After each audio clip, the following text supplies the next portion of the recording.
compartiendo con ustedes esta jornada.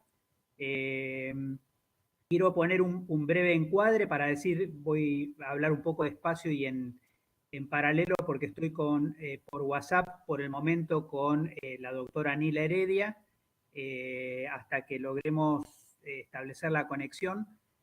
Y brevemente darles situación, darles un poquito del encuadre, digamos, de lo que queremos compartir y conversar hoy.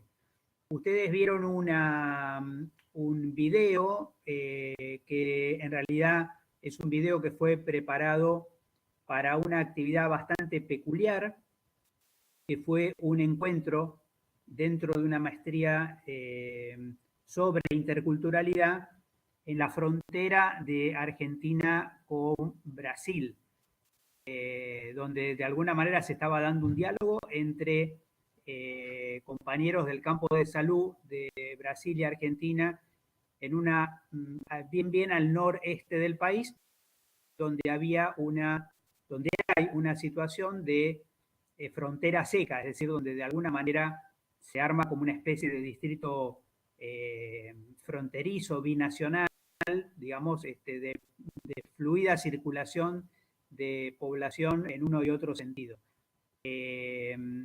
Yo quiero, casi a nivel de presentación, mencionar que nos animamos a compartir ese video porque en buena medida la producción tiene que ver con una historia de trabajo conjunto con Nila Heredia. Nila, como mencionaba Rafael, fue 2 veces ministra de Evo Morales, pero además fue vicedecana de la Facultad de Medicina y vicerrectora de la Universidad Mayor de San Andrés, la universidad pública más importante de Bolivia en la ciudad de La Paz, y con experiencia también, digamos, en gremial, en el colegio, y una larga experiencia de militancia política. Nila hizo un recorrido que seguramente va a apelar a algunas referencias el día de hoy, muy importante por haber juntado algo que es todo un desafío para Adames, que es juntar una perspectiva de izquierda con una perspectiva de interculturalidad. Nosotros hemos tenido directamente la experiencia de algunos referentes históricos de la izquierda boliviana contándonos literalmente que antes de Evo Morales nunca habían entendido esta conexión, digamos, entre izquierda e interculturalidad, fundamentalmente por haber pensado protagónicamente, digamos, el rol de la clase obrera en un país donde más de la mitad de la población se autoidentifica como pueblo originario. Bolivia ha hecho enormes aportes que todavía están, yo diría, sin explotar fuera de Bolivia, porque Bolivia, digamos, publica, pero publica con una distribución que no llega mucho fuera del país, pero diría que está haciendo una producción teórica de primera magnitud, donde se mezcla teoría y práctica en una categoría que provisoriamente Nila nos ratificará, digamos, o no esa idea.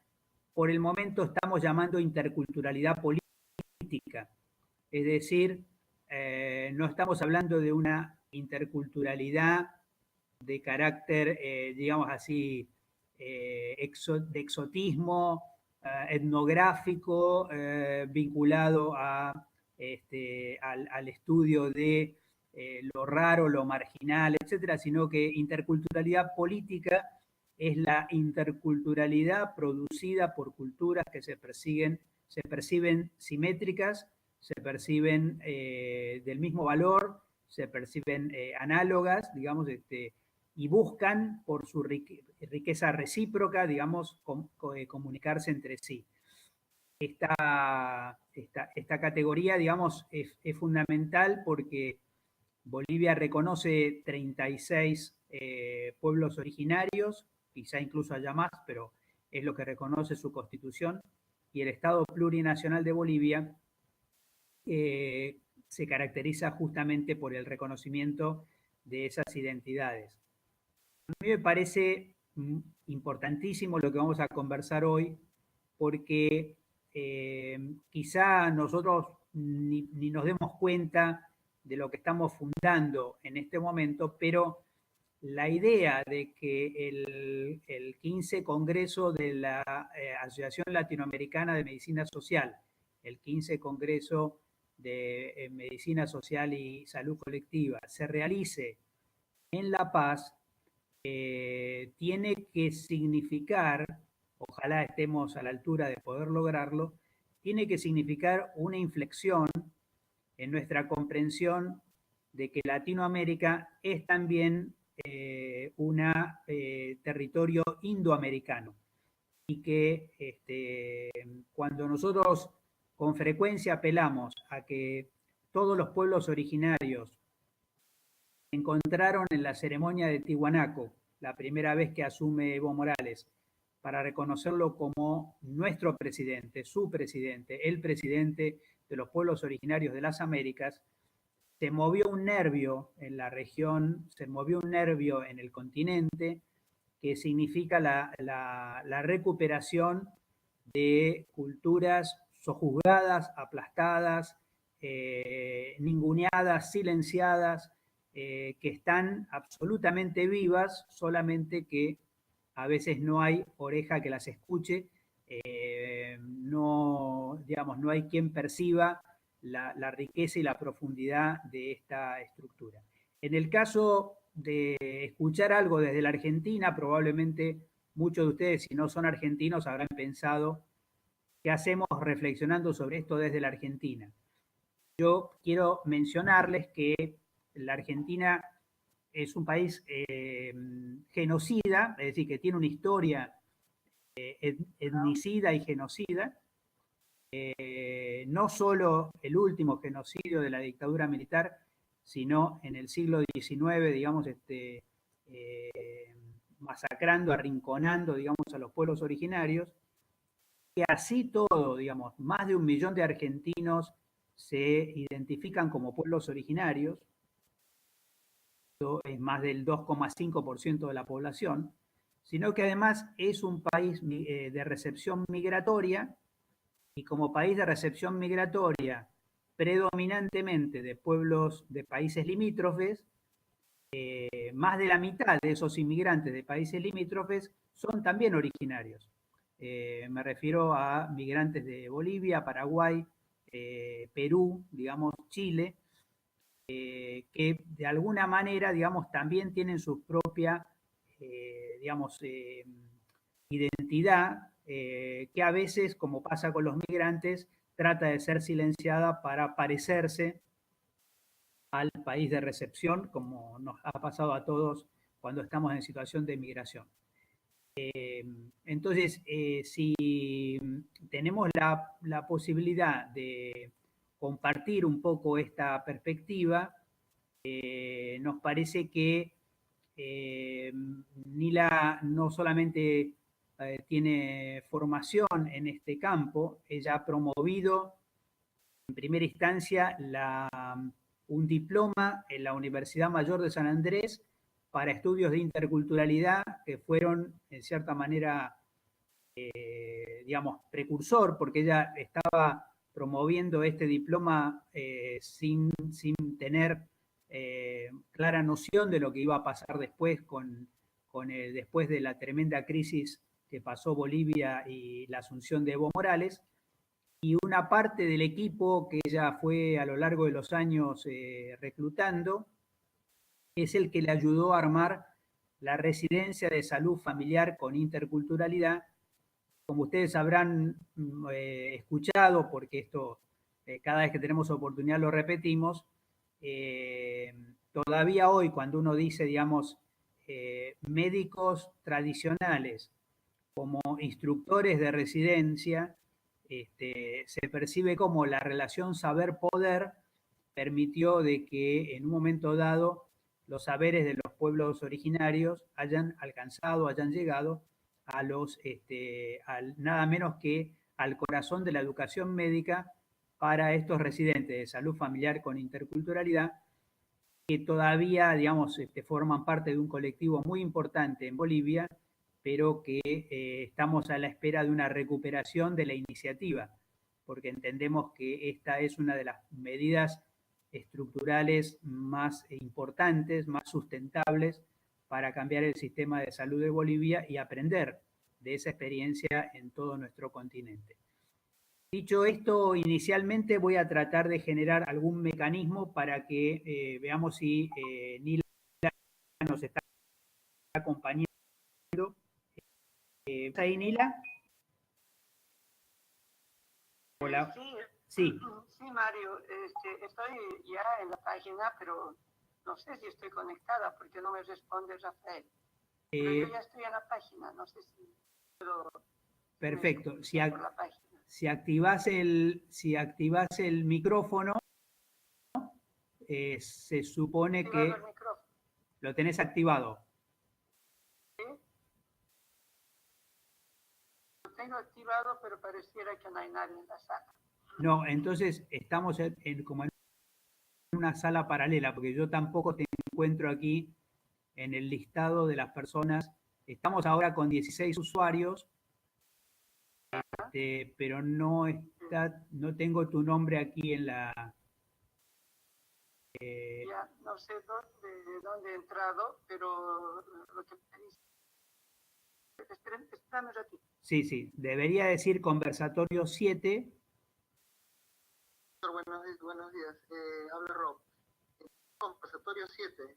Sí. Estoy en una página donde dice conversatorio 7. Está solamente la doctora. Bueno, debe haber habido algo en paralelo, porque se supone que con el link deberían entrar a una página donde hoy, en este minuto, hay 16 personas conectadas. Debe decir arriba demo big. Sí, por ahí intentan de vuelta el ingreso. Acá dice... Sí, un segundo. A ver si están escuchando a la doctora Nila, pero no sé si la escuchan por el WhatsApp. ¿Podés saludar, Nila, desde ahí?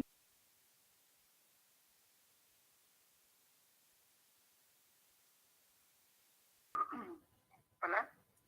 Sí, creo que se escucha. Ya. Ahora sí. Ajá. Ya está. Ah, sí, ya te veo perfectamente. Sí. Ok. Bien. Podés saludar de... Sí. Cortamos.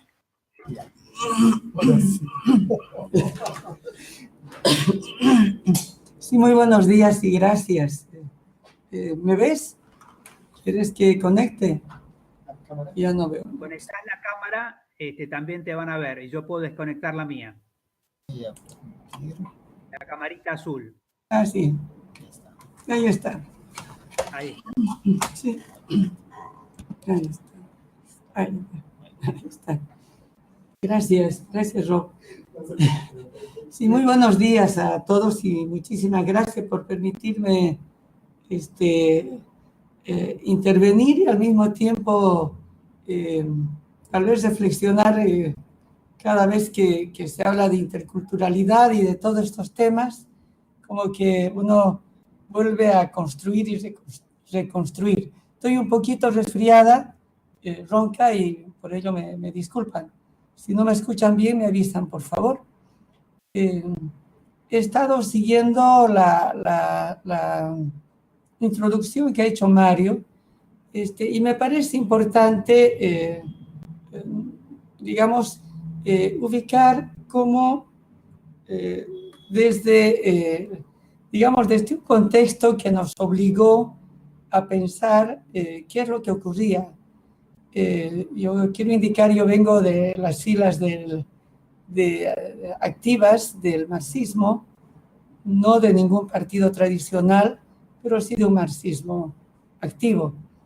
De tal suerte que en el tiempo, durante del 70, del 80 adelante, existe una serie de acontecimientos que son comunes a todos, que es el neoliberalismo, pero con una particularidad, y en el caso boliviano creo que es muy especial, y es que en el caso boliviano el movimiento obrero estaba muy de la mano del sector minero. Es decir, Bolivia es fundamentalmente extractivista, con una industria pequeña y poco competitiva, porque el mercado brasilero, argentino, incluso chileno, que es, digamos, de frontera, ingresa mucho a Bolivia y por tanto la industria boliviana no logra tener un desarrollo suficiente. Explico esto porque el neoliberalismo se encargó en destruir al movimiento obrero, más que destruir, desmovilizarlo y desactivarlo como una instancia de fuerza. Frente a aquello, tenemos un país donde se reclamaba, por lo menos hasta los 90, 2000, por lo menos en un 70%, el 65% de origen indígena originario. Y nos reclamábamos por lo menos un 25% como mestizos, por tanto con orígenes nativos, y un 10% probablemente blanco o descendiente europeo. Si damos esta característica, era lógico pensar y un poco ubicar que en el contexto boliviano los procesos políticos que se han ido dando han tenido que ser fundamentalmente de la mano o muy ligado al movimiento campesino, al movimiento indígena originario. Y en este sentido, como que a la gente como yo, marxista, nos hace repensar y nos hace trabajar en una lógica muy modesta, yo diría, desde la base, a replantearnos, y más que replantearnos, es a plantearnos un proceso político en el cual necesariamente debíamos tomar nota no solo del número, sino de la capacidad movilizadora y la decisión del movimiento campesino en la historia boliviana de tomar decisiones más allá de las decisiones que pudieran tener el movimiento obrero, aunque nunca estuvieron separados. Sin embargo, el movimiento obrero era el que conducía los movimientos sociales, pero hay una inversión muy importante desde el año 2000, desde el año 2000 y un poco antes, donde ya los movimientos campesinos comienzan a reclamar una nueva constitución. Es decir, se toma como un elemento central el tema de tierra y territorio en la zona amazónica, quienes no reclamaban que les den un fondo, que les den una parcela, sino reclamaban el derecho al territorio, porque en el oriente, la Amazonía, la gente vive libre y por tanto no necesita marcar. La lógica de marcar el territorio, el terreno, es una lógica muy moderna, es verdad, donde la propiedad privada prima. En tanto que en las sociedades más anteriores es el colectivo y por ello mismo se reclamó tierra y territorio.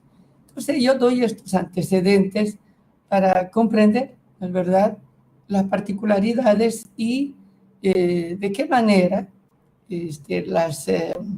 el momento político tan importante que es el 2003, cuando un gobierno neoliberal, el señor Sánchez de Lozada, no solamente intenta profundizar lo poco que había como propiedad del Estado, sino que además aumentar las regalías hacia la empresa privada. En ese momento, los movimientos sociales, muy precedidos por los movimientos campesinos, porque durante por lo menos unos 6 meses o más, hubo una serie de bloqueos de caminos, de reclamos, donde también los mineros estuvieron, pero fueron los campesinos los que hicieron una lucha de mayor fortaleza. Tal es así que hicieron una marcha muy grande desde la Amazonía y convergieron todos del oriente, del occidente, etc. Y convergieron en un encuentro, digamos, sin haberlo planteado ni planificado, en un encuentro de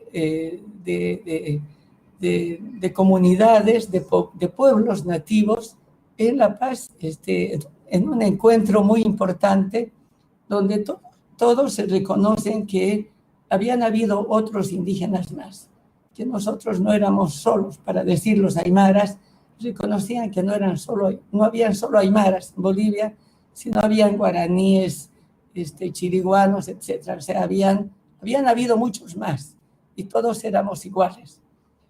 Estos elementos obligan, ¿no es verdad?, al momento de que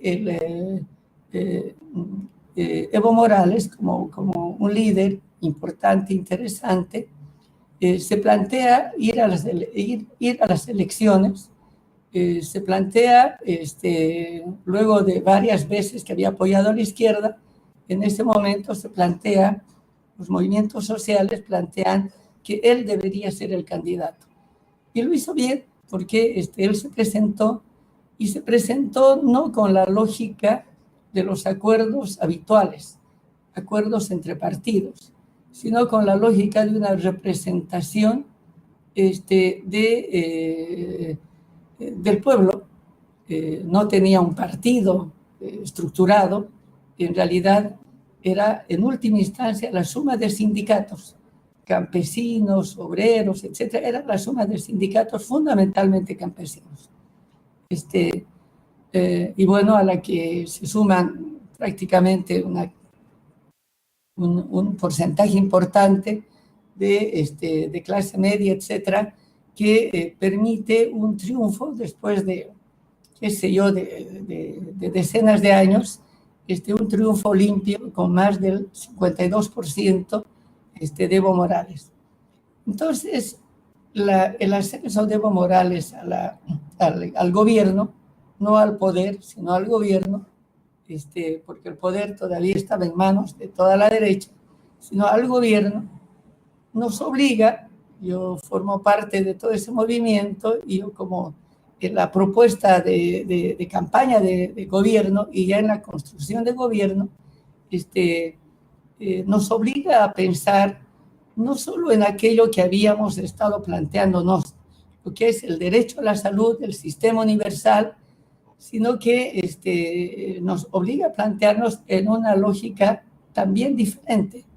No solamente el derecho a la salud o el acceso a los, digamos, a los servicios de salud desde el punto de vista de infraestructura, de número de personal, de cómo llegar de buena manera, sino con qué tipo de personas, con qué tipo de población estábamos haciendo ese proceso político.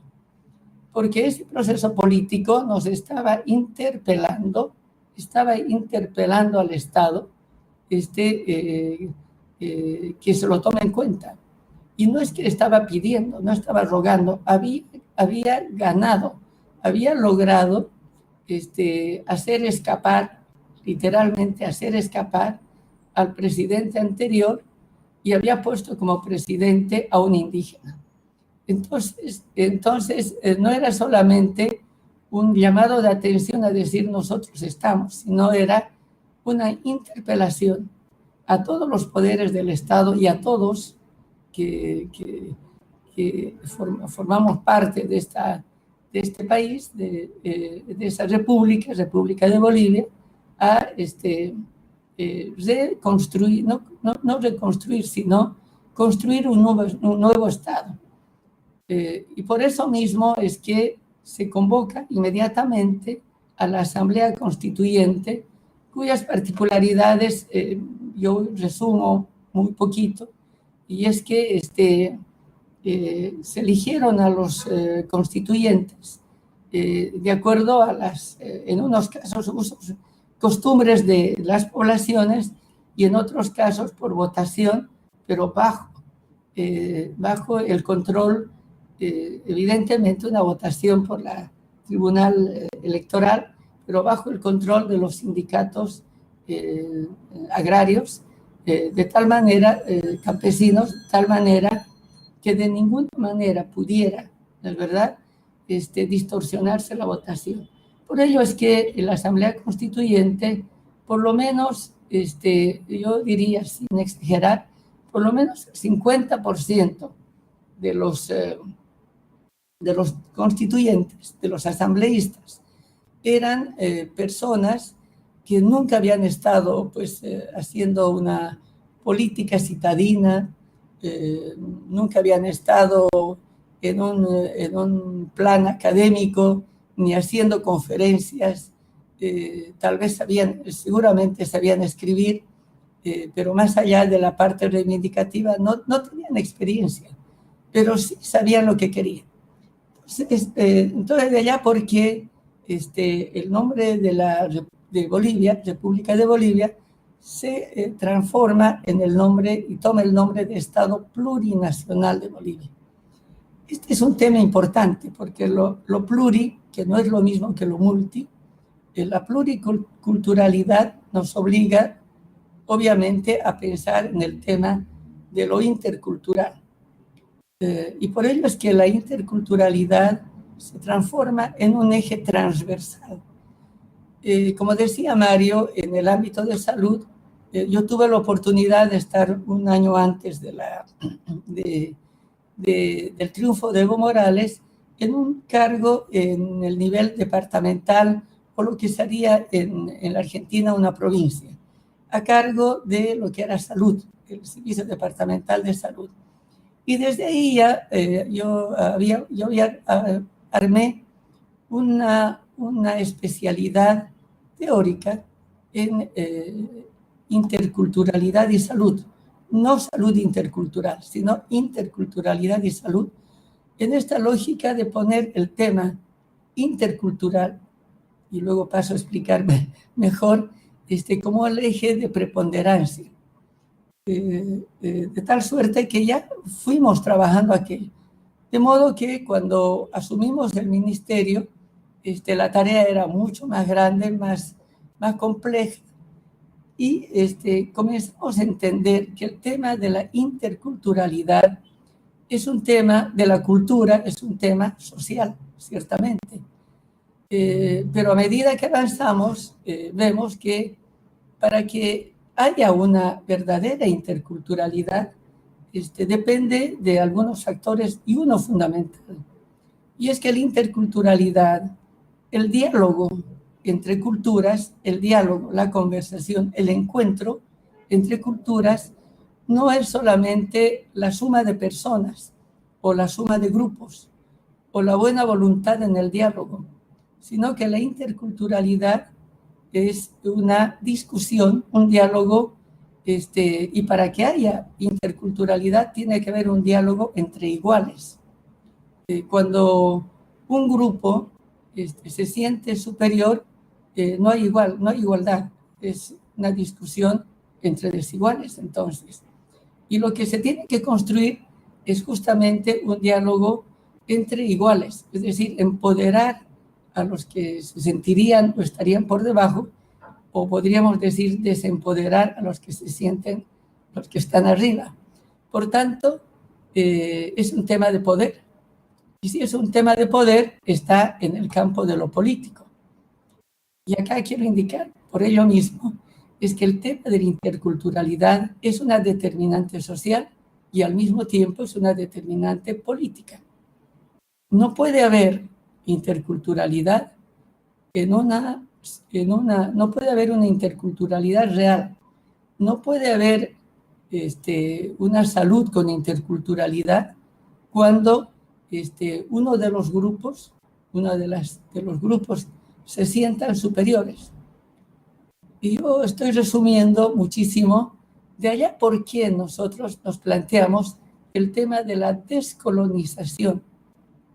lo que no significa disminuir o poner en menos todo el desarrollo tecnológico, científico, no, hay que hacerlo, pero al mismo tiempo hay que descolonizar la mente para comprender, para asumir de que el conocimiento de los otros tiene tanto valor como el otro, porque los unos nos equivocamos y los otros también. Y en el tema de salud y en el tema de la construcción de una sociedad común, lo que estamos buscando, el vivir bien, que en realidad es la suma de acciones hacia un bien común, ¿no es verdad? Depende de que todos los actores al mismo tiempo logren no solo pensar, sino no solo aceptar que hay el otro, sino al mismo tiempo incorporar al otro dentro del quehacer cotidiano. Esta es una tarea muy compleja, es una tarea muy difícil, pero al mismo tiempo, bueno, eso es. Y tal vez esto explica el por qué en Bolivia todavía no se logra avanzar suficientemente por algo parecería muy sencillo, y es que las universidades siguen manteniendo una lógica de superioridad y construyen mucho, el discurso es de superiores, eh,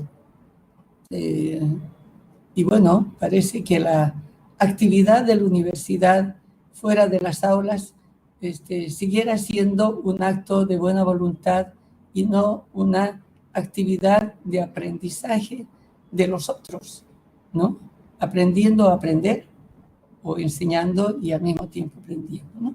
Entonces yo quisiera dejar acá, no sé si me he extendido mucho, no sé si he sido clara, pero reiterar que la experiencia boliviana todavía la interculturalidad es un constructo permanente y es una suma de todos. El tema, reitero, nuestro paradigma del vivir bien también es una construcción permanente de todos y con todos, y es un aprendizaje, y hay errores garrafales.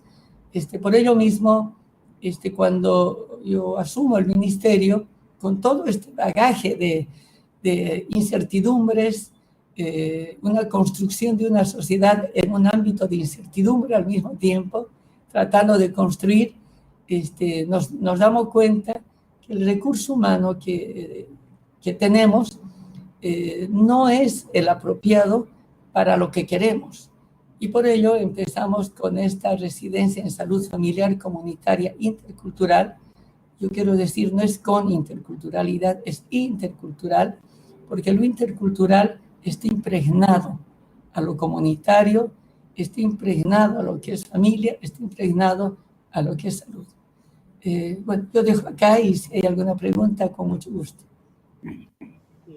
Nila, me parece que vale la pena que tenemos describir un poco la residencia SAFSI, en el sentido de que por lo menos quizá muchos compañeros de otros países no conocen la iniciativa de residencia SAFSI durante el primer gobierno de Evo. Es pensado fundamentalmente como una alternativa de crear yo diría un nuevo modelo médico, básicamente, que no intenta, digamos, que la medicina occidental se apropie de las medicinas tradicionales, sino más bien que desarrolle la capacidad de conversación intercultural, en el entendido que, digamos, por un lado, una casi 35-40% de la población boliviana tiene como único recurso la medicina tradicional, o lo tenía en ese momento, por un lado.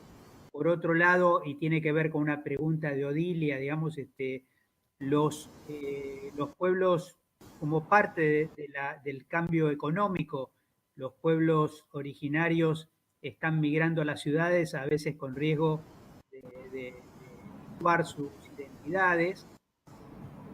Entonces la residencia SAFSI se plantea originalmente como un esfuerzo enorme para un país que no tenía recursos como para tener, digamos, una montaña de residentes. Sin embargo, hay una convocatoria a 500 plazas de residencia en el contexto de que los colegios médicos están criticando la llegada de los primeros grupos de médicos cubanos a Bolivia.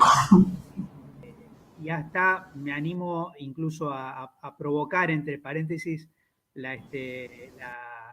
con esta pregunta, digamos, pero me parece que hoy se puede percibir, a pesar de la gran motivación de los médicos de la ELAM, digamos, una cierta diferencia respecto a los médicos SAFSI en la comprensión profunda y la preparación para ese diálogo intercultural. No sé si te parece de hacer una reflexión sobre eso. Sí, indudablemente. En realidad, la construcción de la política en salud familiar comunitaria fue producto, en realidad, de muchos encuentros y reflexiones para tratar de no copiar ninguna otra experiencia que pudiera parecernos tentadora, sino trabajar algo que sea más propio, digamos, recuperando la base fundamental de lo que era la APS, la atención primaria en salud, y otras experiencias en Bolivia, de diferente naturaleza, pero tomando como un elemento central, y era la participación popular, que es algo que no lo he apuntado, sino indirectamente. Es decir, la participación popular es algo muy importante en Bolivia, que en su momento podría ser que era una participación tal vez más pasiva, tal vez digamos, de tipo reivindicativo, y que el neoliberalismo lo transformó totalmente, una participación muy formal, sino que los hechos terminan siendo una participación que interpela y al mismo tiempo intenta controlar al Estado.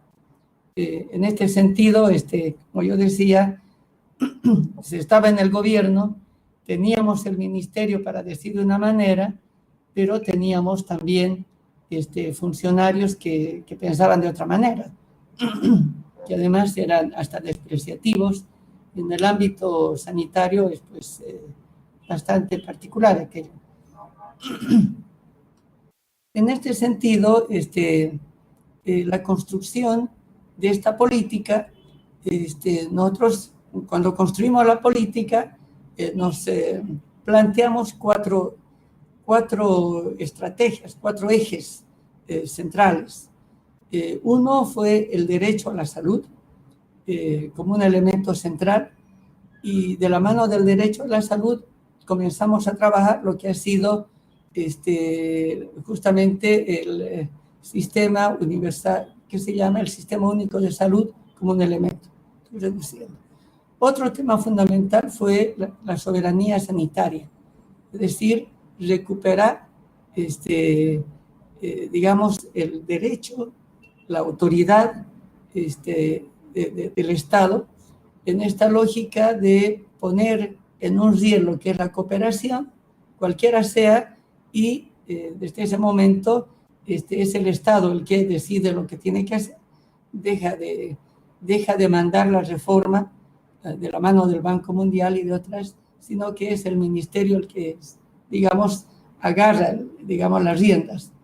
La otra línea importante ha sido la participación popular como un eje fundamental, y pusimos una línea que en ese momento en realidad comprendíamos, si bien todo estaba dentro de las determinantes sociales, pero como que pusimos como un eje importante, algo así como determinantes y ámbitos especiales, donde estaba el tema de desnutrición, el tema de discapacitados, el tema de género inclusive, pero bueno, como algo más solidario. Pero estos 3 temas.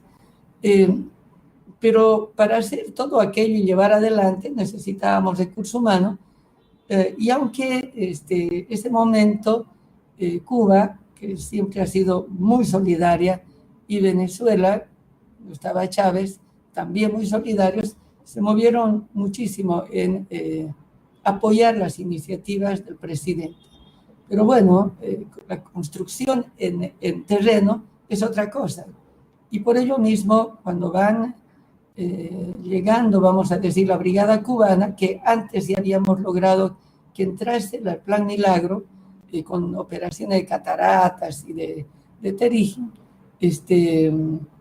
y bueno, invocamos la posibilidad de que todo el sistema también se alinee en la posición nuestra, alrededor de un tema importante que era la rectoría del Ministerio de Salud. Bueno, tenemos una serie de reacciones, particularmente de los colegios profesionales, de la Sociedad de Oftalmología, donde generan un movimiento en contra de los cubanos, porque por una razón fundamental, y era porque era gratuita. Todas las operaciones fueron gratuitas, y bueno, la gente andaba mucho.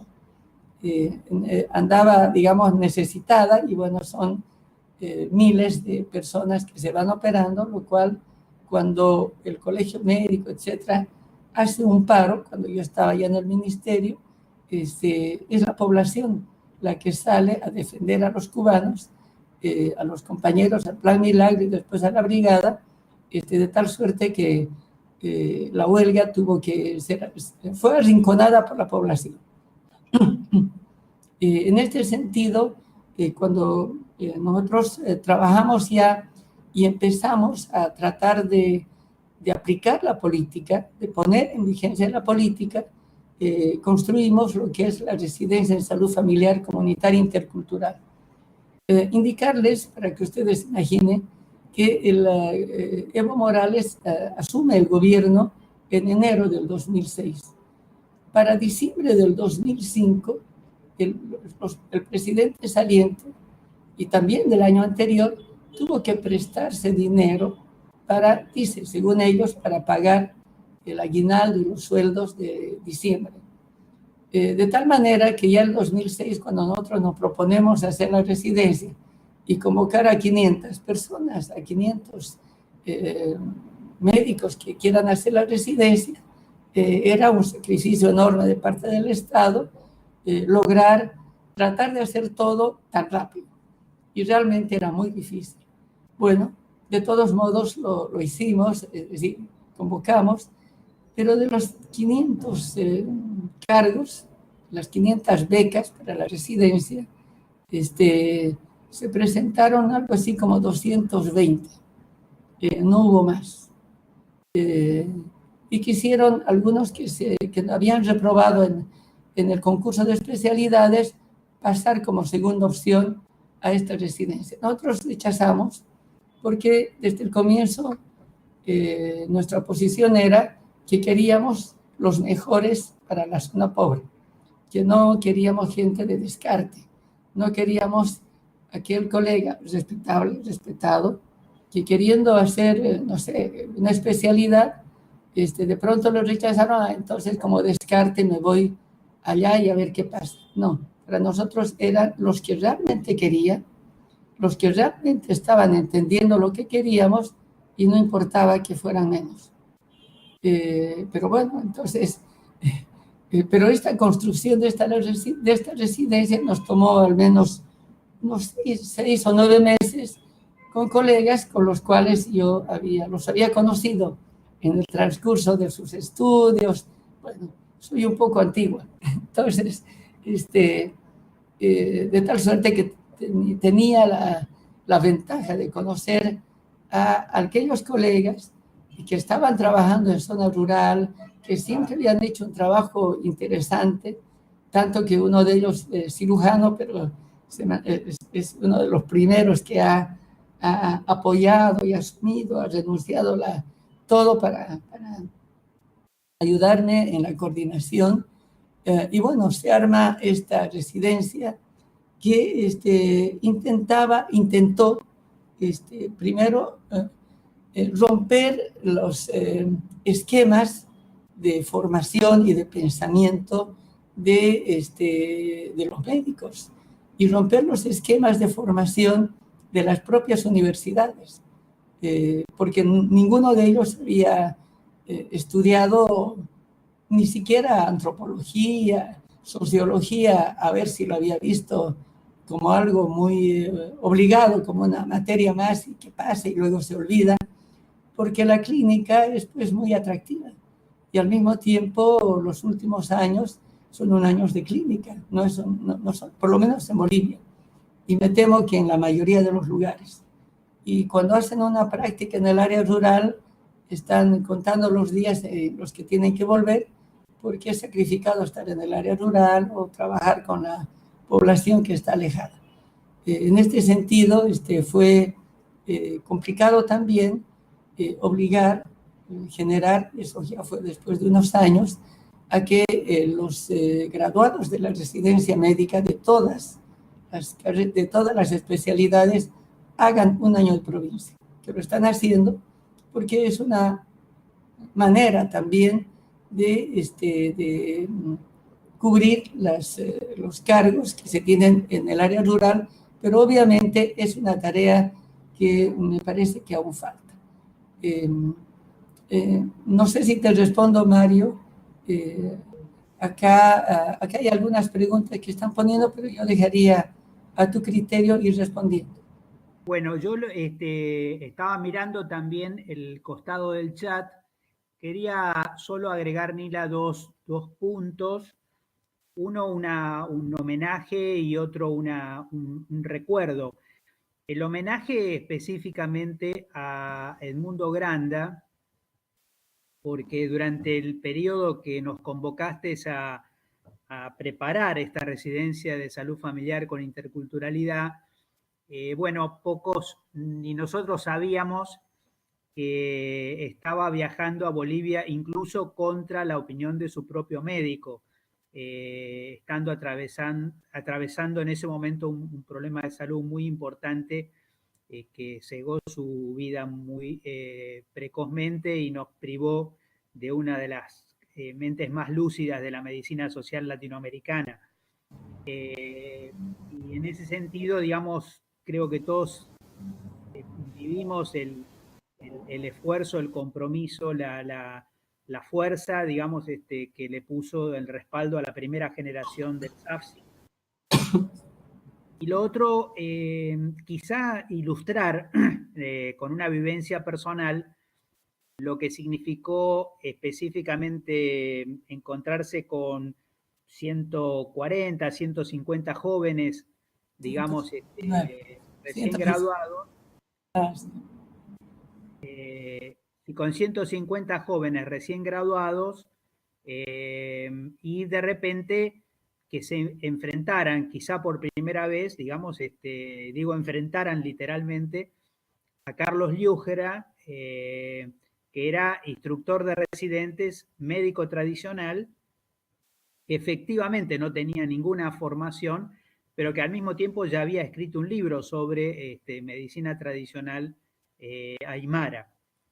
Y digamos, y yo recuerdo porque es lo tradicional en un curso médico, en los primeros minutos apenas lograba concitar la atención de los que estaban sentados adelante, y en menos de 20 minutos conversando, ya le estaban los de atrás preguntando si en la negociación con los médicos tradicionales él los iba a acompañar, porque ya empezaron a percibir, a sentir un poco de miedito de pensar cómo iban a negociar, a dialogar, a encontrarse con esa medicina tradicional Y cuando nos preguntan a nosotros si en Argentina hay médicos tradicionales, nosotros solemos responder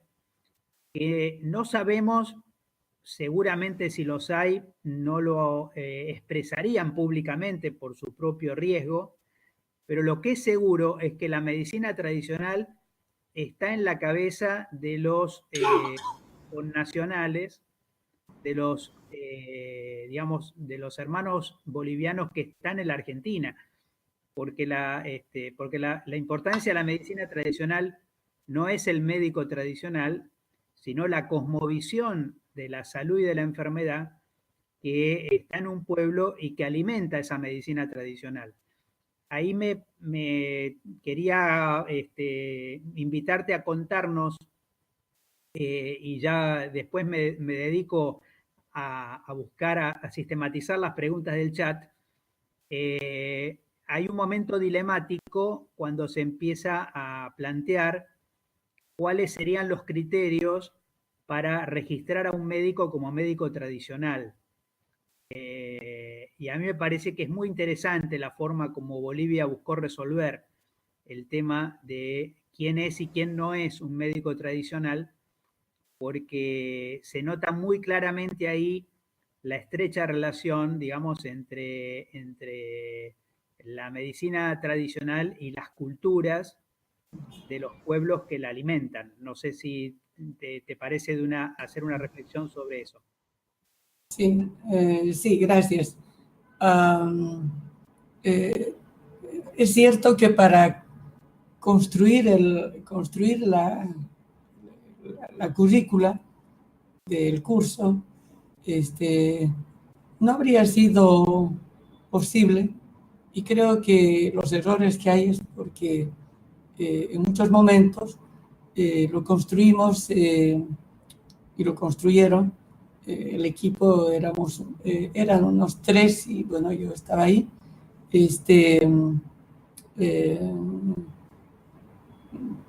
También con prejuicios, ¿no? Hasta dónde nosotros podíamos suponer, ¿cómo podríamos suponer que nosotros tendríamos la razón en cómo estructurar una nueva currícula y cómo incorporar el tema de interculturalidad? Porque de alguna manera podríamos estar reemplazando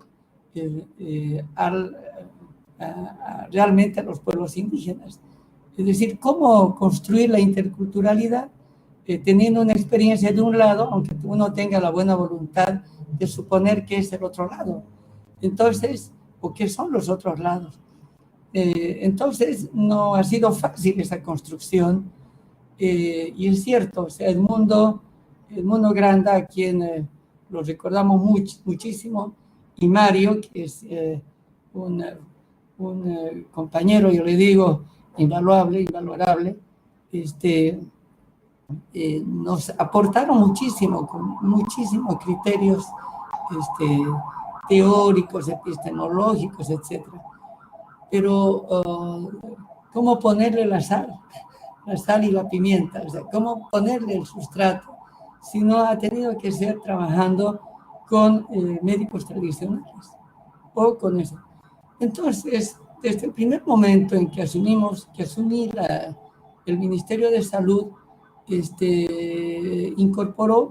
presidente incorporó en la estructura del ministerio el viceministerio de Medicina Tradicional.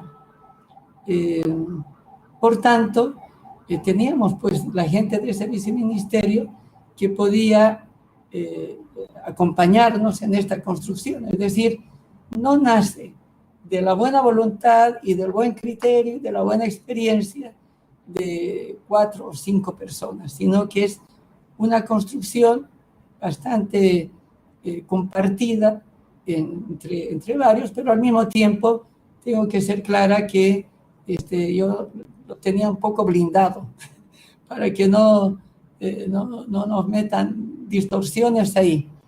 Creo que nos excedimos, para decir que se llama autocríticos. y es que la primera currícula fue así devastadora, para decir de una manera, porque fue fuertemente deconstructora, se fue a deconstruir el pensamiento hegemónico, eso se intentó, para construir un pensamiento que sin negar lo que había, pero al mismo tiempo construir una nueva construcción de sociedad, para que se incorpore no solamente los saberes tradicionales, que se respete los saberes tradicionales, se respete al médico tradicional, se incorpore, ¿no es cierto?, la vivencia comunitaria, sino que al mismo tiempo el médico se incorpore, forme parte de esa comunidad. Bueno, y muchas anécdotas positivas, negativas. Tal vez no dimos mucho chance en ese tiempo a un trabajo que es importante, y es también profundizar la parte técnica. Se puso como 30% a lo que es la capacitación clínica, porque tienen que hacerlo, y 70% más o menos en la parte, digamos, más de promoción, de prevención, en esta lógica de trabajo comunitario y de participación popular.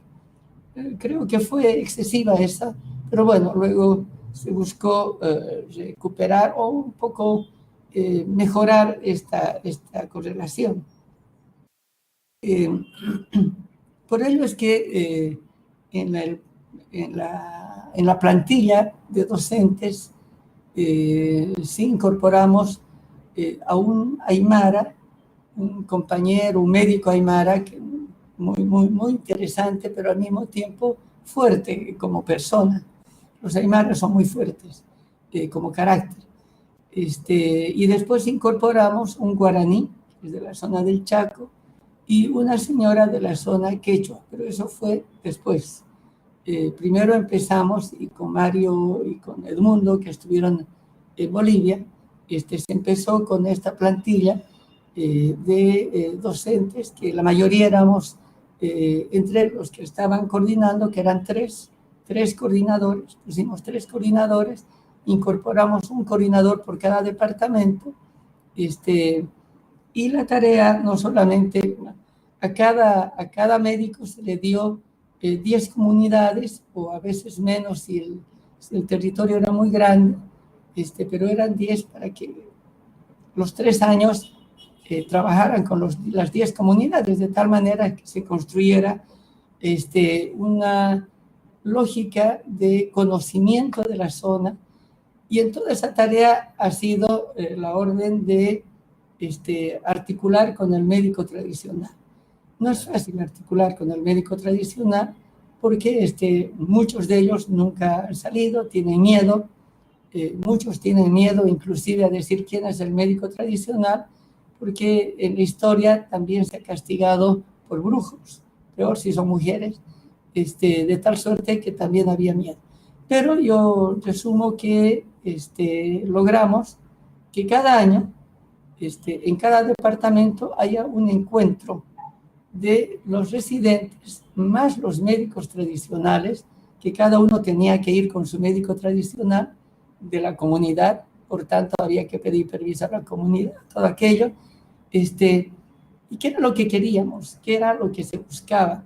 Primero, visibilizar que había médicos tradicionales, que había sabiduría tradicional, que hay sabiduría tradicional, y visibilizar que evidentemente la medicina científica puede interactuar, que eso no es no es nada extraordinario, puede interactuar en condiciones de respeto, pero también hay que darles seguridades a los médicos tradicionales, más que a ellos es a la comunidad, porque muchas de ellas no deja salir al médico tradicional o a la partera, porque tiene miedo, ¿no? Además, no es gente, pues no es igual que nosotros, ¿no es cierto?, que tiene una vivencia afuera y que vive de la profesión. Generalmente el médico tradicional de comunidad es un poblador más, y no vive necesariamente de la profesión, claro que convive, ¿no? Pero no tiene un rango de superioridad, sino sí de un nivel de autoridad, es verdad. No sé si algo... Mila, ahí tenés a tu derecha, hay 3 preguntas. Tenemos por ahora un sesgo de género porque solo los hombres preguntan, pero una de las preguntas podría preguntar, o interroga sobre si hay riesgo de sobreinstitucionalizar, me parece, como si fuera un Ministerio de Asuntos Indígenas, me parece que a veces esa formulación es muy distinta de la de Bolivia. También Edgar pregunta sobre si hay validación de parteras, y bueno, ahora aparece alguna otra pregunta también de Gasca sobre la reorientación de los servicios de salud.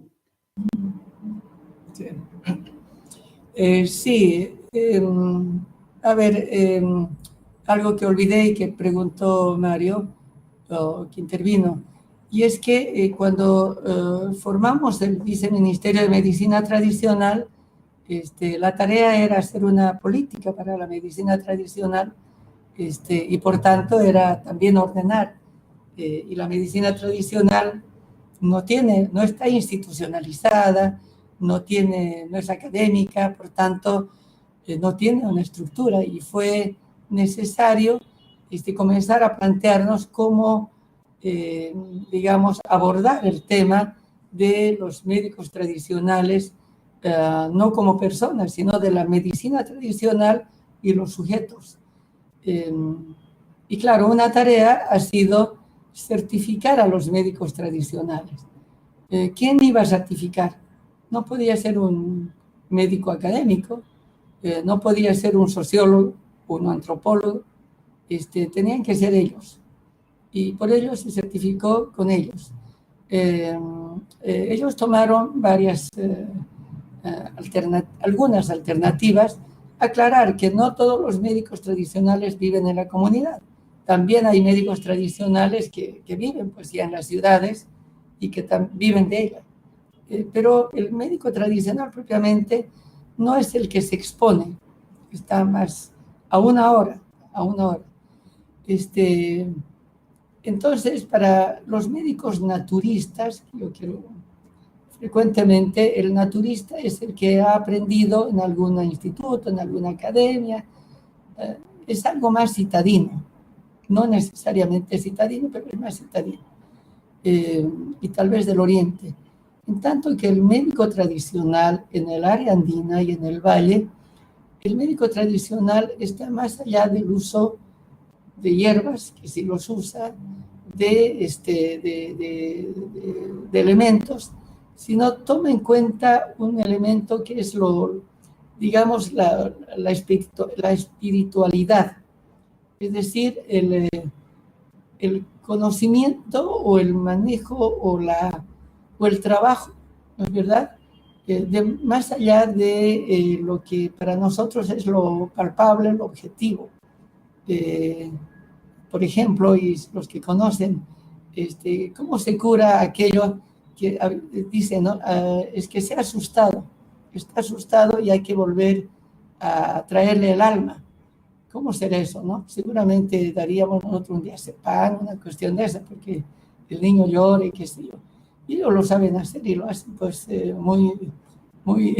una manera muy, muy particular, y realmente hay cosas así. Para decir algo, entonces, ¿quién podría certificar que esta señora partera, que en realidad es médico tradicional? Porque la partera no solamente atiende el parto, es obstetra, es ginecóloga, es pediatra, y generalmente atiende más. Entonces, es médico tradicional también.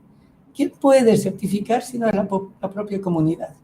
Y entonces se dieron este mecanismo de, digamos, certificación, en unos casos de lo que significaría el médico naturista o la herbolaria, de lo que significaría el médico tradicional propiamente dicho, el que maneja hasta la ritualidad, ¿no es cierto? Y en este ámbito existen varias especialidades, digamos. Una cosa es el huesero, es el ritual, es decir, hay varias. Pero eso ha tenido que certificar la comunidad. No ha certificado ninguna academia. Y que yo sepa, por lo menos hasta que yo estuve, por lo menos hay algo así como 1.200, 1.500 entre médicos y parteras tradicionales certificadas, lo que no quiere decir que tengan una carrera académica, porque no hay universidades ni academia, ¿no? Entonces, es esto. Y el otro punto es sobre en qué medida la interculturalidad podría ser institucionalizada. Es que no puede ser institucionalizada porque es una transversal, es una manera de relacionarse, es una forma de relacionarse. A veces pareciera que es intercultural, porque en Bolivia ahorita lo vemos muy visiblemente, que las secretarias, digamos, la gente que está recibiendo, etcétera, son cholitas, son gente vestida con ropa nativa, o son, sobre todo mujeres, es más visible que un hombre, porque los hombres usan la ropa citadina con mayor frecuencia, digamos. Pero una cholita, una indígena, se pone la ropa. Y entonces son ellas las que están ahí, o sea, se ha incorporado la lógica la sociedad boliviana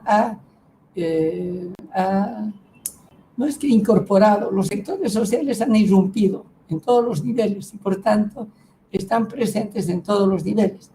Entonces, tener una cholita, una persona nativa, un afrodescendiente, un afroboliviano, que también los tenemos, en un cargo, no quiere decir que por eso sea más intercultural. Por ahí lo intercultural no es folclórico, no es una formalidad, es una manera de vivir y de construir una sociedad. En Bolivia no hay Ministerio de Asuntos Campesinos o Asuntos Agrarios. Había, y lo hubo, un Ministerio de Asuntos Campesinos o Agrarios hasta el año 2005. Con Evo Morales se anuló el Ministerio de Asuntos Campesinos porque la lógica de Evo era correcta. Y es decir, no puede haber un Ministerio de Asuntos Campesinos que trate el tema de los campesinos porque los campesinos estamos en el gobierno. Y por tanto, todos tienen que atender a los campesinos como a los mineros, como a los ricos, como a los pobres. Entonces, no hay Ministerio de Asuntos Campesinos, felizmente, ¿no? Porque lo intercultural es transversal. Y hay que cuidarse y no folclorizar. Mira, un aspecto que me parece interesante por las preguntas es que yo creo que todos los que estamos hoy participando tenemos en distinto grado experiencia de situaciones, conocimiento de situaciones de interculturalidad en nuestros países, pero a mí me daba la impresión de que respecto a esta última pregunta, cuando hablamos de dónde se institucionaliza la interculturalidad, creo que ningún país, excepto Bolivia, ha llevado la interculturalidad a rango constitucional y lo ha llevado además, digamos, a la propia definición del nombre del país. Es decir, que la sola idea, digamos, de darle además el carácter de nación a cada uno de los pueblos originarios y algunas reformas que están en la Constitución, vinculado incluso a la posibilidad de constituir instancias del Estado a partir de la autoorganización de los pueblos originarios en el territorio. Creo que yo por lo menos recuerdo en algunos de los seminarios que vos organizabas que este fenómeno era un fenómeno político que, digamos, es decir, la sola posibilidad de que en vez de definir los municipios desde arriba, una autonomía originaria pudiera definirse e incluso respetar hasta cierto nivel, digamos, la propia justicia indígena, me parece que indica que no se trata de una movida, por decir así, del Ministerio de Salud, sino que el Ministerio de Salud interpretó de la mejor manera posible en ese momento que estamos hablando de toda una reconfiguración del Estado, que creo que es lo que vos apelabas con el nombre de descolonizar, sacarle para los pueblos originarios una especie de historia en la cual Bolivia como nombre es el nombre del Estado que oprime, digamos, y pasa a ser un nombre identitario, digamos, que contiene a todos los pueblos y a todas las naciones que viven hoy en su territorio. Sí, exactamente. En Bolivia se produce realmente un proceso global muy fuerte, y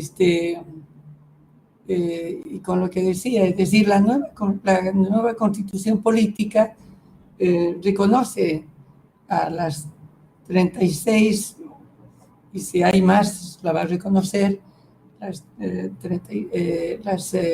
pueblos indígenas originarios, más los afrodescendientes, que se concibe a los afrodescendientes como tan originarios como en el mismo nivel, no tan originarios en el mismo nivel, porque bueno, vinieron de manera diferente.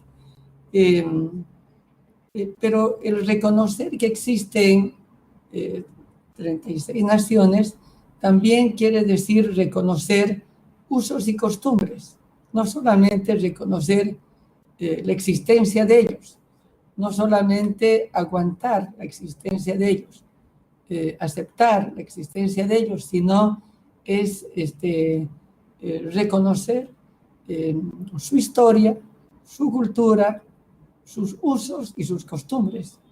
Y por ello es que en la Constitución Política del Estado acepta inclusive la existencia de lo que se llaman los, en este momento me acuerdo, se divide, digamos, políticamente el Estado en departamentos, el territorio en departamentos, en municipios y en territorios indígenas originarios, donde coinciden con municipios también.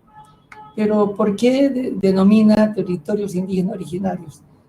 Porque está aceptando en ese territorio, que al mismo tiempo es municipio, los usos y costumbres en aquellos temas que no hacen a la norma nacional. Para decir algo, por usos y costumbres, esa población puede elegir a sus representantes, por ejemplo, o puede entrar a un juicio. Digamos que ha habido infidelidad. A ver, cosa que no existe casi, pero bueno, infidelidad. Lo lógico en la norma es que vaya a un juicio para ver divorcio, etc., ¿no? O un castigo, no sé qué. Pero no, como no es un tema que abarque ese nivel, pueden resolverlo en la comunidad, ¿no? Entonces, la infidelidad puede ser, no sé, pues la comunidad, por reunión conjunta, pueden decidir, no sé, X sanción. Ahora, si fuera un asesinato, eso ya es un tema mayor y eso pasa a la norma nacional. Entonces, los territorios indígenas originarios, los TIOCs, tienen esta particularidad. Tanto que siendo una persona, por ejemplo, que pretenda que ha habido un caso de un político de origen indígena que estaba haciendo campaña electoral, fue borracho y al mismo tiempo creo que atropelló. Entonces él, para evadir la sanción nacional, pidió ser sancionado por su pueblo. Y su pueblo le sancionó construyendo 1000 adobes, ¿no? Lo cual fue muy interesante.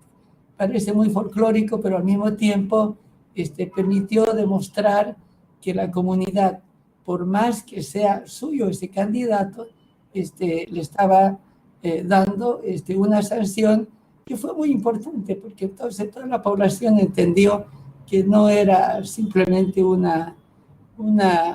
digamos, no sé, algo que per se querían tener los compañeros indígenas. Esto es, ¿no? Ahora, si me permiten, ¿cuánto hemos avanzado en lo que es interculturalidad? Nos falta muchísimo, mucho, porque reitero, o sea, cuando nosotros discutimos el tema de la descolonización, no es solamente descolonizar la lógica universitaria o médica, que es la más dura, sino también descolonizar a toda la población. Cuando uno estando en el ministerio recibe a los compañeros indígenas, tal vez vienen con la población, lo primero que piden es salud de su hospital. Porque el Estado, porque los compañeros siempre han visto a salud a partir de hospitales, no a partir de la atención, ¿no? Entonces, quisiéramos hospital, porque ahí nos van a atender. Después, bueno, quisiéramos doctores, pero que nos traten bien. ¿Y por qué entonces se arman ellos primero el hospital? Cuando deberían decir, bueno, pelearemos primero por nuestro médico, no sé, ¿no? Porque es la manera como el Estado muestra salud, sino a partir de estructuras frías, ¿no? Entonces, la lucha también ha sido por la incorporación de una lógica de trato intercultural y como que familiarizar mejor a ese establecimiento que sin duda se necesita, un establecimiento, un hospital, sin duda se necesita, ¿no? Pero hacerla más familiar, no tan fría, no ver el hospital como el centro de la pomada, el centro sino una institución más amigable donde la población pueda llegar. Pero para que sea amigable, el personal, el recurso humano tiene que ser amigable. Y ese es el punto difícil. Quería hacerte estamos más o menos cerca de la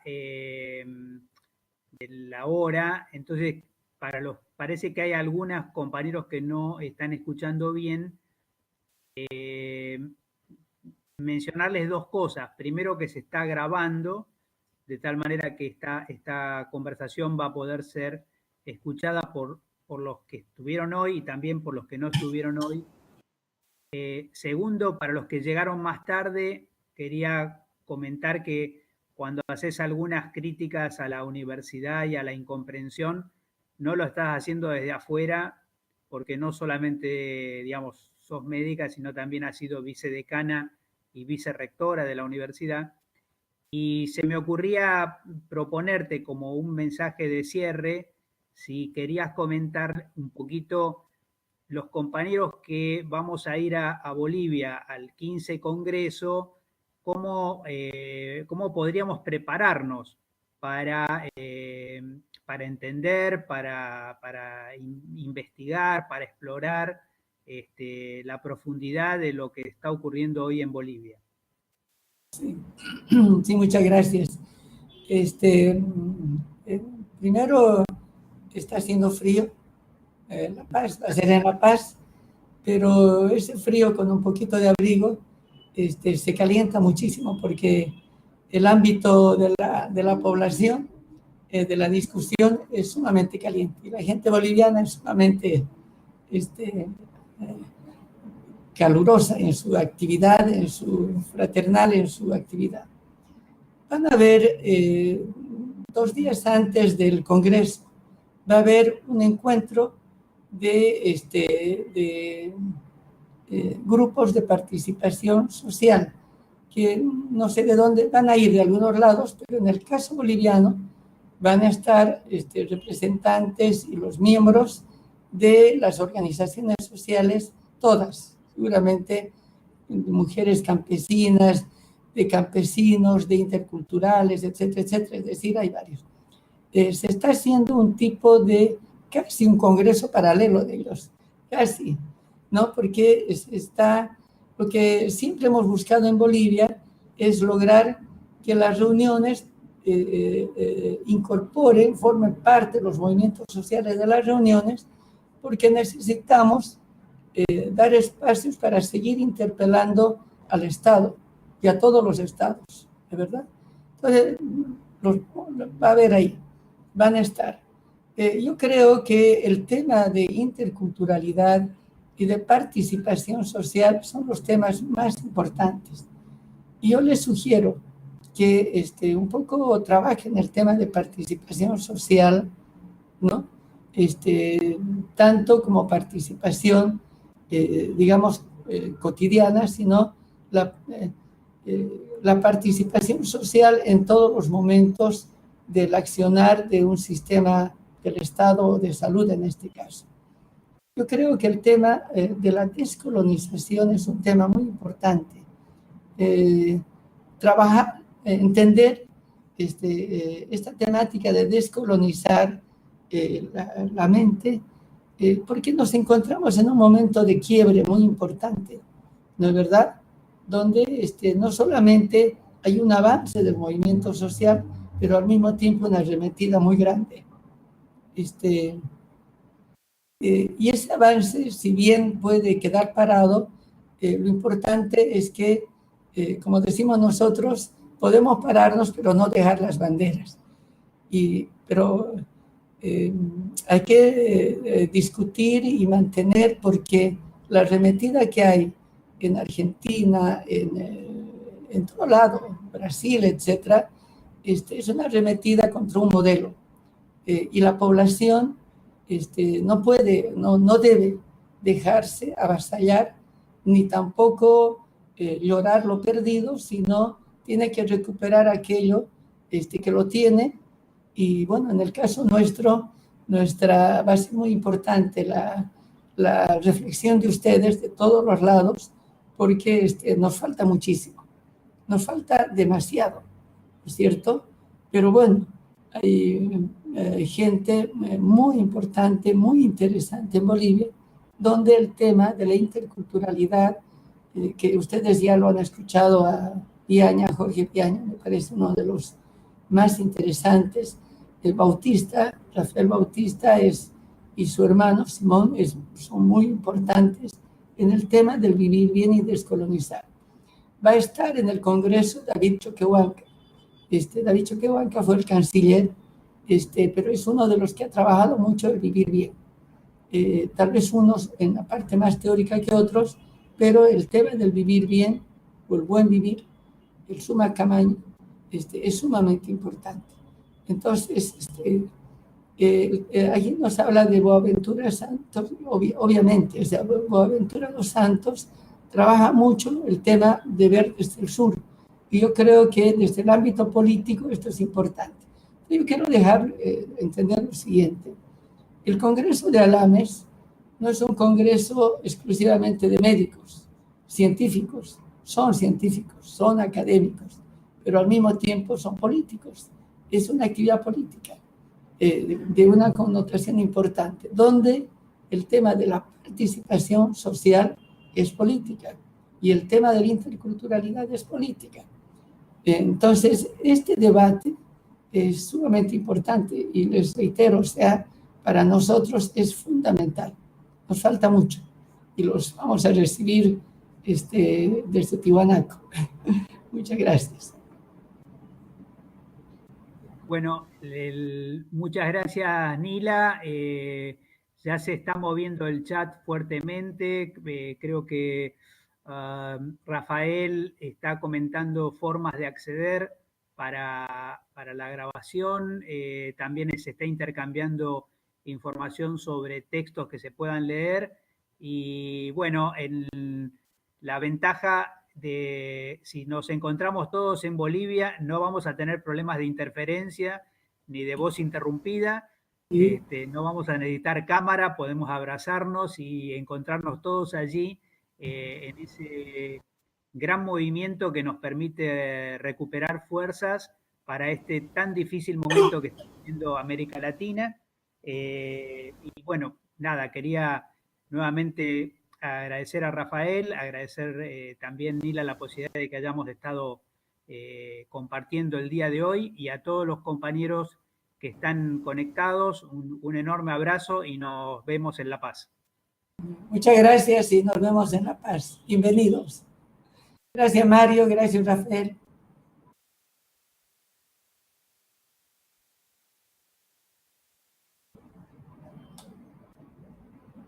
Chao, chao. Adiós a todos. Chao, chao, chao, Rafa. Nos vemos en La Paz, Mila. Mario, todos. Sí, sí, Un sí. abrazo. Chao, chao, chao. Gracias.